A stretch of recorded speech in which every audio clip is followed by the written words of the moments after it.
Hopman की कहानी। एक शहर में एक जज रहता था जो शादीशुदा था, लेकिन उसके कोई बच्चे नहीं थे। एक दिन वह अपने घर के सामने विचारों में खोया हुआ खड़ा था, तभी एक बूढ़ा आदमी वहां से गुजरा। क्या बात है सर, उसने पूछा, आप परेशान लग रहे हैं। ओह, मुझे अकेला छोड़ दो मेरे अच्छे आदमी। लेकिन ये क्या है? दूसरे ने पूछा। खैर, मैं अपने पेशे में सफल हूँ और एक महत्वपूर्ण व्यक्ति हूँ, लेकिन मुझे इसकी कोई परवाह नहीं है, क्योंकि मेरे कोई बच्चे नहीं हैं। तब बूढ़े व्यक्ति ने कहा, ये 12 सेब हैं। अगर तुम्हारी पत्नी इन्हें खाएगी तो उसके 12 बेटे होंगे। जज ने खुशी खुशी उसका शुक्रिया अदा किया और सेब लेकर अपनी पत्नी को खोजने चला गया। उसने कहा, ये सेब तुरंत खा लो और तुम्हारे 12 बेटे होंगे।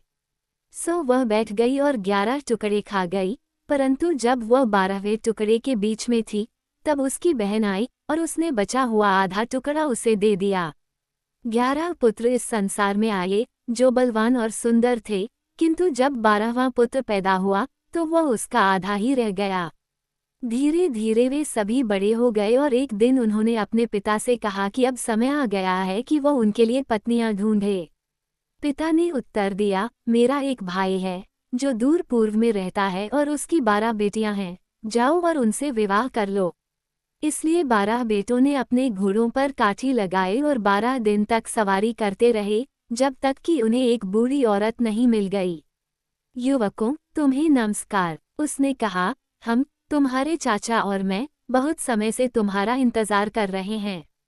लड़कियां अब औरतें बन चुकी हैं और बहुत से लोग उनसे शादी करना चाहते हैं, लेकिन मुझे पता था कि तुम एक दिन जरूर आओगे, इसलिए मैंने उन्हें तुम्हारे लिए रखा है। मेरे साथ मेरे घर चलो। और 12 भाई खुशी खुशी उसके पीछे चले गए और उनके चाचा दरवाजे पर खड़े होकर उन्हें खाने पीने की चीजें देते रहे। लेकिन रात को, जब सब सो गए, हाफमैन धीरे से अपने भाइयों के पास गया और उनसे कहा, सुनो तुम सब, यह आदमी हमारा कोई चाचा नहीं बल्कि एक राक्षस है। उन्होंने जवाब दिया, बकवास, बेशक वह हमारे चाचा हैं। ठीक है, आज रात ही तुम देख लोगे, हाफमैन ने कहा, और वह बिस्तर पर नहीं गया बल्कि छिपकर देखने लगा। अब थोड़ी देर में उसने देखा कि राक्षस की पत्नी चुपके से कमरे में घुसी और भाइयों के ऊपर लाल कपड़ा बिछा दिया और फिर जाकर अपनी बेटियों को सफ़ेद कपड़े से ढक दिया। उसके बाद वह लेट गई और जल्द ही जोर जोर से खर्राटे लेने लगी। जब हाफमैन को पूरा यकीन हो गया कि वह गहरी नींद में सो रही है, तो उसने अपने भाइयों से लाल कपड़ा लिया और उसे लड़कियों पर डाल दिया और उनके सफ़ेद कपड़े को अपने भाइयों के ऊपर डाल दिया। इसके बाद उसने उनके सिर से लाल रंग की टोपियां उतारी और उन्हें उन घूंघटों से बदल दिया जो राक्षस की बेटियों ने पहने हुए थे। यह मुश्किल से ही किया गया था जब उसने फर्श पर आते हुए कदमों की आवाज़ सुनी, इसलिए उसने खुद को जल्दी से एक पर्दे की तहों में छिपा लिया। उसका केवल आधा हिस्सा ही बचा था। राक्षसी धीरे धीरे आगे बढ़ी, अपने हाथों को उसके आगे फैलाते हुए, ताकि वह किसी भी चीज़ से अनजाने में न टकरा जाए, क्योंकि उसने अपनी कमर पर केवल एक छोटा सा लालटेन लटकाया हुआ था जो ज़्यादा रोशनी नहीं दे रहा था। और जब वह उस जगह पहुंची जहां बहनें लेटी हुई थीं, तो वह नीचे झुकी और कपड़े के एक कोने को लालटेन तक ले गई। हाँ, ये निश्चित रूप से लाल था। फिर भी, ये सुनिश्चित करने के लिए कि कोई गलती न हो, उसने अपने हाथों को हल्के से उनके सिर पर फिराया और उन्हें ढंकने वाली टोपियों को महसूस किया। तब उसे पूरा यकीन हो गया कि भाई उसके सामने सो रहे थे और उसने उन्हें एक एक करके मारना शुरू कर दिया। और हाफमैन ने अपने भाइयों से फुसफुसाते हुए कहा, उठो और अपनी जान बचाने के लिए भागो, क्योंकि राक्षसी अपनी बेटियों को मार रही है। भाइयों को दूसरी आज्ञा की आवश्यकता नहीं थी और एक पल में वे घर से बाहर निकल गए। इस समय तक राक्षसी ने अपनी सभी बेटियों को मार डाला था, सिवाय एक के, जो अचानक जाग गई और उसने देखा कि क्या हुआ था। माँ, तुम क्या कर रही हो? वह चिल्लाई, क्या तुम जानती हो कि तुमने मेरी बहनों को मार डाला है? ओह हाय, राक्षसी चिल्लाई, आखिरकार हाफमैन ने मुझे चकमा दे दिया। और वह उससे बदला लेने के लिए मुड़ी, लेकिन वह और उसके भाई बहुत दूर थे। वे पूरा दिन सफ़र करते रहे, जब तक वे उस शहर में नहीं पहुंच गए जहां उनके असली चाचा रहते थे, और उन्होंने उनके घर का रास्ता पूछा। जब वे उसे ढूंढने लगे तो उसने पूछा, तुम इतनी देर से क्यों आए? ओह प्यारे चाचा, हम लगभग बिल्कुल भी नहीं आ रहे थे। उन्होंने उत्तर दिया, हम एक राक्षसी के चक्कर में पड़ गए जिसने हमें घर ले लिया, और अगर हाफमैन न होता तो वह हमें मार देती। वह जानता था कि उसके मन में क्या है और उसने हमें बचा लिया, और अब हम यहाँ हैं। अब हम में से प्रत्येक को एक बेटी दे दो और हम जहाँ से आए हैं वहाँ वापस चले जाएं। ले लो, चाचा ने कहा, सबसे बड़ा बड़े के लिए, दूसरा दूसरे के लिए, और इसी तरह सबसे छोटे के लिए। लेकिन हाफमैन की पत्नी उन सभी में सबसे सुंदर थी, और दूसरे भाई ईर्ष्यालु थे और एक दूसरे से कहने लगे, क्या वह जो केवल आधा आदमी है, सर्वश्रेष्ठ पाने के लिए क्या कर सकता है? चलो उसे मार डालें और उसकी पत्नी को हमारे सबसे बड़े भाई को दे दें। और वे एक मौके का इंतजार करने लगे। जब वे सभी अपनी अपनी दुल्हनों के साथ कुछ दूर तक घूम चुके, तो एक नाले के पास पहुंचे और उनमें से एक ने पूछा, अब कौन नाले से पानी लाने जाएगा? हाफमैन सबसे छोटा है, बड़े भाई ने कहा, उसे जाना ही होगा। इसलिए हाफमैन नीचे उतरा और एक बर्तन में पानी भरा और उन्होंने उसे रस्सी से ऊपर खींचकर पिया। जब उन्होंने पानी पी लिया तो हाफमैन, जो नदी के बीच में खड़ा था, चिल्लाया, मुझे रस्सी फेंको और मुझे ऊपर खींचो, क्योंकि मैं अकेला बाहर नहीं निकल सकता। और भाइयों ने उसे खड़ी ढलान पर ऊपर खींचने के लिए रस्सी फेंकी, लेकिन जब वह आधे रास्ते पर था तो उन्होंने रस्सी काट दी और वह वापस नदी में गिर गया। फिर भाई अपनी दुल्हन के साथ जितनी जल्दी हो सके उतनी तेजी से भाग गए।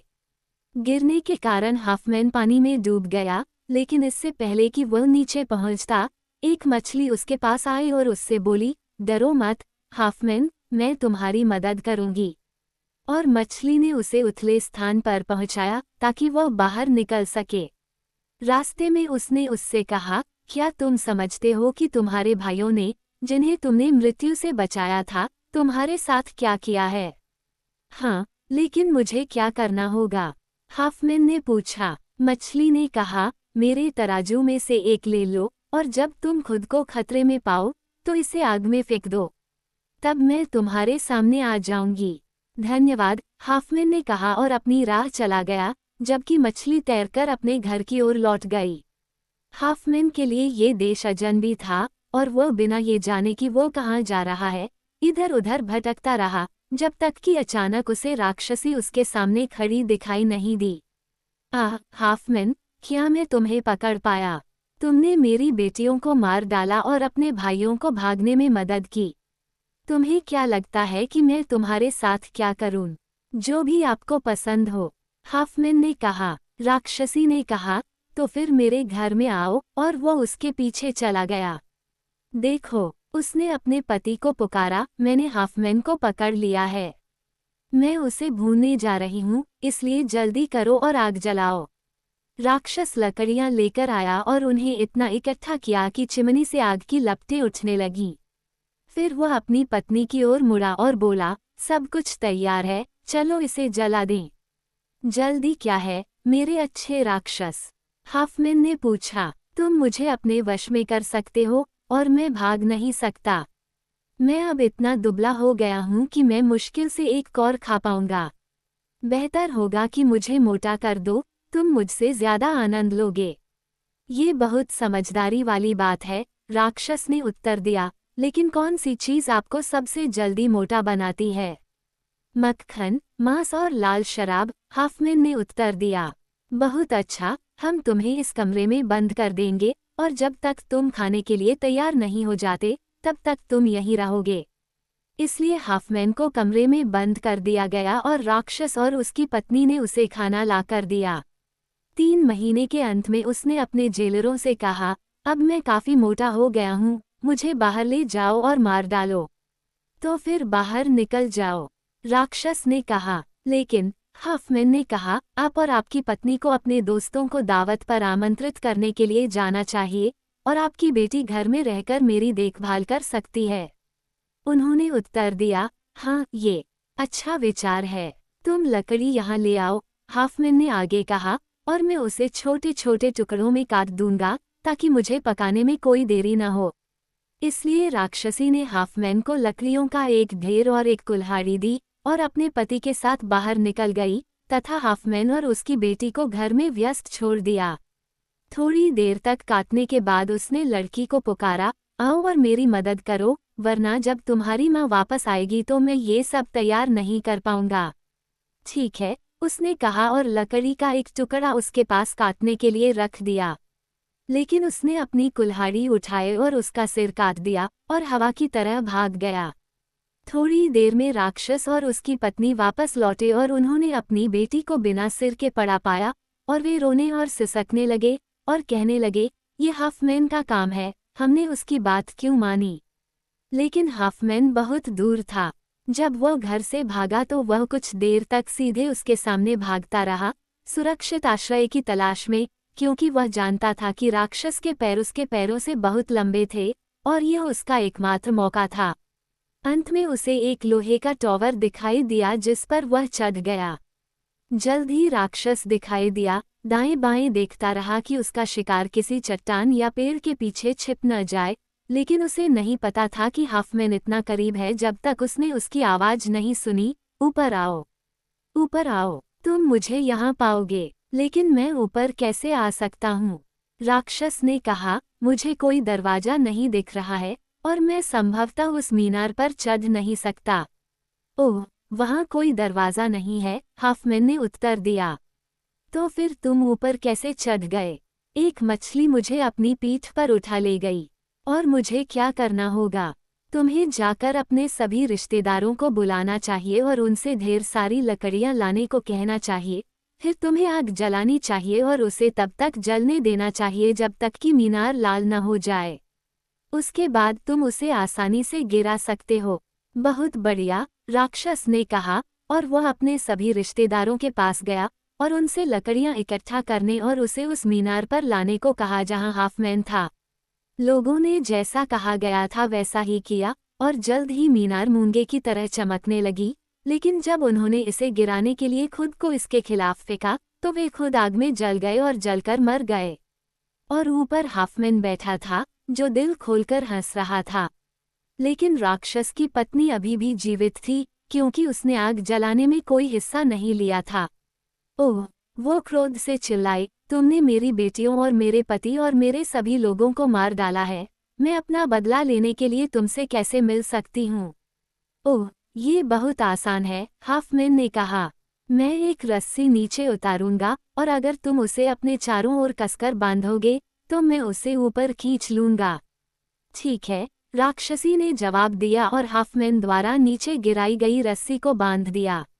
अब मुझे ऊपर खींचो। क्या आप आश्वस्त हैं कि यह सुरक्षित है? हाँ, बिल्कुल पक्का, डरो मत। ओह, मुझे बिल्कुल डर नहीं लग रहा। इसलिए हाफमैन ने उसे धीरे धीरे ऊपर खींचा और जब वह ऊपर पहुंची तो उसने रस्सी छोड़ दी और वह नीचे गिर गई और उसकी गर्दन टूट गई। तब हाफमैन ने गहरी सांस ली और कहा, यह बहुत कठिन काम था। रस्सी ने मेरे हाथों को बुरी तरह से चोट पहुंचाई है, लेकिन अब मैं उससे हमेशा के लिए छुटकारा पा चुका हूँ। इसलिए हाफमैन मीनार से नीचे उतरा और आगे बढ़ता रहा जब तक कि वह एक सुनसान जगह पर नहीं पहुंच गया और चूंकि वह बहुत थका हुआ था इसलिए वह सोने के लिए लेट गया। जब अभी भी अंधेरा था, एक राक्षसी वहां से गुजरी और उसने उसे जगाया और कहा, हाफमैन, कल तुम्हारा भाई तुम्हारी पत्नी से शादी करने वाला है। ओह, मैं इसे कैसे रोक सकता हूँ? उसने पूछा, क्या तुम मेरी मदद करोगे? राक्षसी ने उत्तर दिया, हाँ, मैं करूंगी। धन्यवाद, धन्यवाद। हाफमैन ने उसके माथे को चूमते हुए कहा, मेरी पत्नी मुझे दुनिया की किसी भी चीज से ज्यादा प्यारी है और यह मेरे भाई की गलती नहीं है कि मैं बहुत पहले ही मर चुका हूँ। राक्षसी ने कहा, ठीक है, मैं तुम्हें उससे छुटकारा दिला दूंगी, लेकिन केवल एक शर्त पर। अगर तुम्हारे यहाँ कोई लड़का पैदा होता है तो तुम्हें उसे मुझे देना होगा। ओह, कुछ भी हो सकता है, हाफमैन ने उत्तर दिया, बशर्ते आप मुझे मेरे भाई से छुड़ा लें और मुझे मेरी पत्नी दिला दें। तो फिर मेरी पीठ पर सवार हो जाओ और 15 मिनट में हम वहां पहुंच जाएंगे। राक्षसी अपनी बात पर अड़ी रही और कुछ ही मिनटों में वे शहर के बाहरी इलाके में पहुंच गए जहां हाफमैन और उसके भाई रहते थे। यहाँ उसने उसे छोड़ दिया जबकि वह शहर में चली गई और उसने देखा कि शादी के मेहमान भाई के घर से निकल रहे थे। किसी की नज़र न पड़ने पर राक्षसी एक पर्दे के पीछे छिप गई, खुद को बिच्छू का रूप दे दिया और जब भाई बिस्तर पर जाने वाला था तो उसने उसके कान के पीछे डंक मार दिया, जिससे वह वहीं मर गया जहां वह खड़ा था। फिर वह हाफमैन के पास लौटी और उससे कहा कि वह जाकर अपनी दुल्हन को ले जाए। वह जल्दी से अपनी सीट से उठा और अपने पिता के घर की ओर चल पड़ा।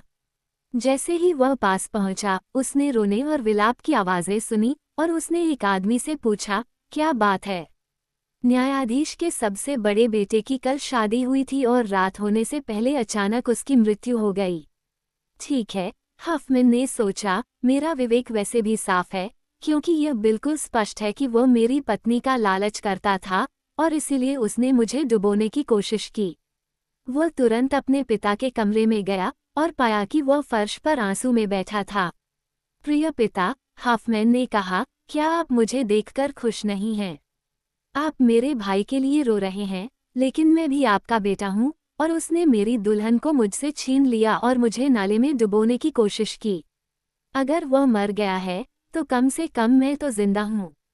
नहीं नहीं, वो तुमसे बेहतर था, पिता ने विलाप किया। क्यों प्यारे पिताजी? उन्होंने कहा, उन्होंने मुझसे कहा कि तुम्हारा व्यवहार बहुत खराब था। ठीक है, मेरे भाइयों को बुलाओ, हाफमैन ने उत्तर दिया, क्योंकि मुझे उन्हें एक कहानी सुनानी है। इसलिए पिता ने उन सभी को अपने सामने बुलाया। फिर हाफमैन ने शुरू किया, जब हम घर से 12 दिन की यात्रा पर थे तो हमें एक राक्षसी मिली जिसने हमारा अभिवादन किया और कहा, तुम इतनी देर से क्यों आ रहे हो? तुम्हारे चाचा की बेटियों ने तुम्हारा व्यर्थ ही इंतजार किया है और उसने हमें अपने पीछे घर तक आने को कहा और कहा, अब और देर करने की जरूरत नहीं है, तुम अपनी चचेरी बहनों से जल्दी शादी कर सकते हो और उन्हें अपने साथ अपने घर ले जा सकते हो। लेकिन मैंने अपने भाइयों को चेतावनी दी कि वह आदमी हमारा चाचा नहीं बल्कि एक राक्षस था। जब हम सोने के लिए लेटते थे तो वह हमारे ऊपर लाल कपड़ा बिछा देती थी और अपनी बेटियों को सफ़ेद कपड़े से ढक देती थी, लेकिन मैंने कपड़े बदल दिए और जब राक्षसी आधी रात को वापस आई और कपड़ों को देखा तो उसने अपनी बेटियों को मेरे भाइयों के लिए गलत समझा और एक एक करके सभी को मार डाला, सिवाय सबसे छोटी बेटी के। फिर मैंने अपने भाइयों को जगाया और हम सब चुपचाप घर से निकल गए और हवा की तरह सवार होकर अपने असली चाचा के पास चले गए। और जब उसने हमें देखा तो उसने हमारा स्वागत किया और अपनी 12 बेटियों से हमारा विवाह करवाया, सबसे बड़ी से सबसे बड़ी, और इसी तरह मुझसे, जिसकी दुल्हन सबसे छोटी थी और सबसे सुंदर भी थी। और मेरे भाई ईर्ष्या से भर गए और मुझे एक नाले में डूबने के लिए छोड़ दिया, लेकिन मुझे एक मछली ने बचाया जिसने मुझे बाहर निकलने का रास्ता दिखाया। अब आप ही निर्णय लें, किसने अच्छा किया और किसने बुरा किया, मैंने या मेरे भाइयों ने? क्या ये कहानी सच है? पिता ने अपने बेटों की ओर मुड़कर पूछा। ये सच है मेरे पिता, उन्होंने उत्तर दिया। ये बिल्कुल वैसा ही है जैसा हाफमैन ने कहा है और लड़की उसी की है। फिर जज ने हाफमैन को गले लगाया और उससे कहा, तुमने अच्छा किया बेटा, अपनी दुल्हन को ले जाओ और तुम दोनों लंबे समय तक और खुशी से एक साथ रहो।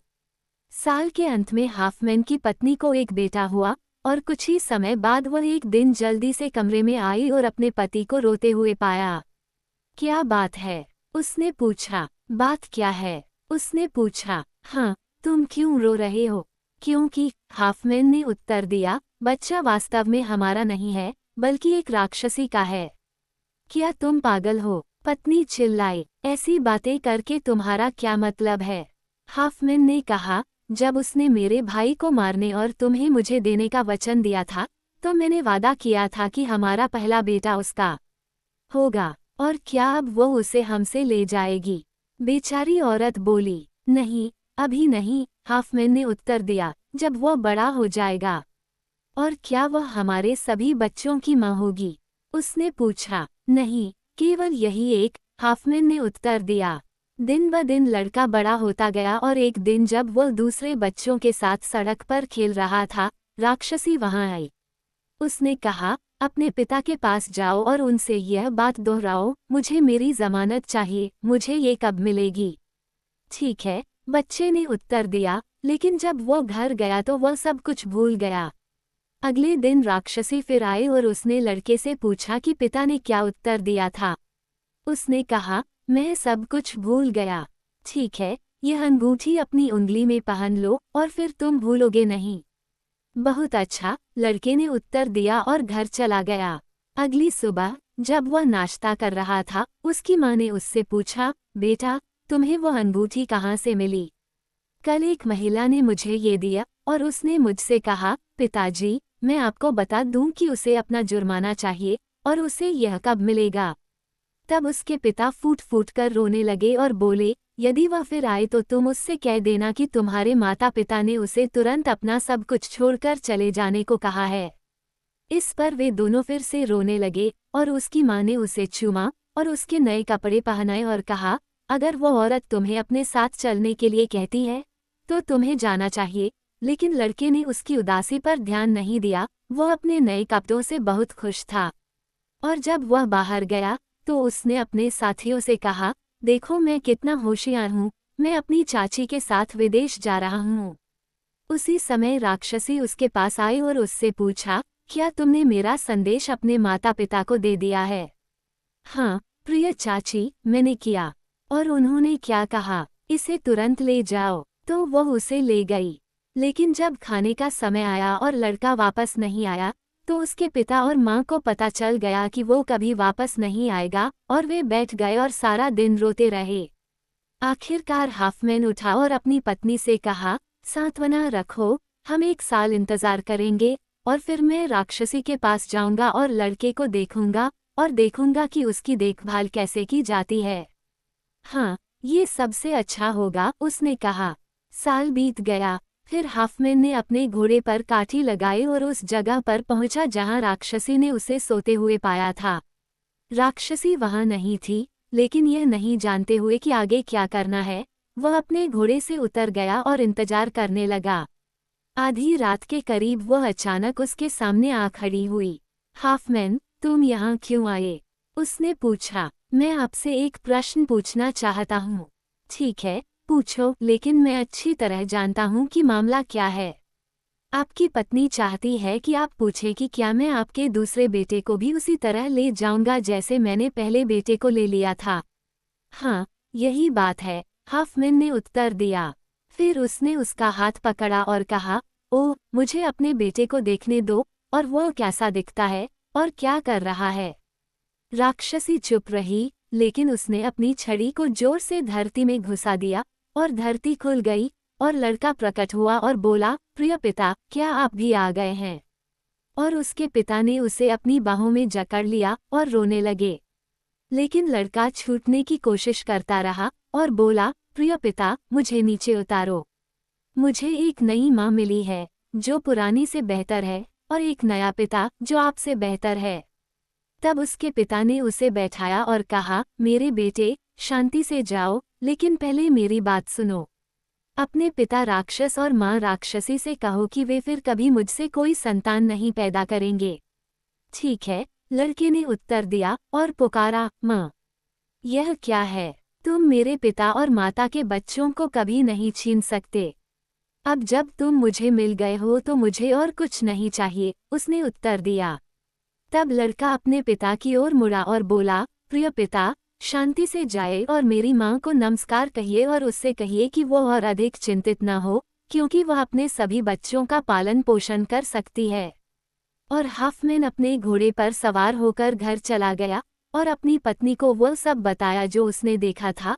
और मोहम्मद द्वारा भेजा गया संदेश मोहम्मद हाफमैन का पुत्र, न्यायाधीश का पुत्र था।